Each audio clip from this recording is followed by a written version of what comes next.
Hello everyone. ఇంట్లో మనం rice కడిగేటప్పుడు నీళ్లొంపేస్తాం కదండీ! నీళ్లొంపినప్పుడు ఇలా వంపుతుంటే బియ్యం అయితే పోతూ ఉంటాయి. ఎందుకంటే మనం చెయ్యి ఎంత అడ్డు పెట్టినా గూడా రైస్ అనేది కొద్దిగా పోతాయి.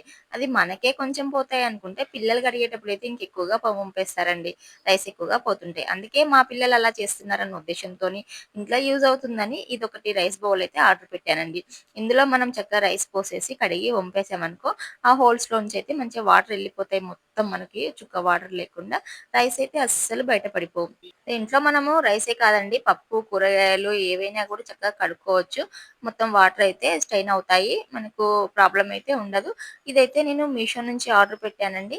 ఇది అందరికీ యూజ్ అవుతుందన్న ఉద్దేశ్యంతో వీడియో చేస్తున్నాను. మీకు గనుక ఈ రైస్ బౌల్ కావాలంటే నేను డిస్క్రిప్షన్‌లో లింక్ ఇస్తానండి. మీరు కూడా ఆర్డర్ పెట్టేసుకోండి. అయితే చాలా బాగా యూజ్ అవుతుందండి. ఓకేనా? వీడియో నచ్చితే మీరు లైక్ చేయండి. అలాగే సబ్స్క్రైబ్ చేసుకోండి. ఈ వీడియో మీ ఫ్రెండ్స్ అండ్ ఫ్యామిలీ మెంబర్‌కి షేర్ చేయండి.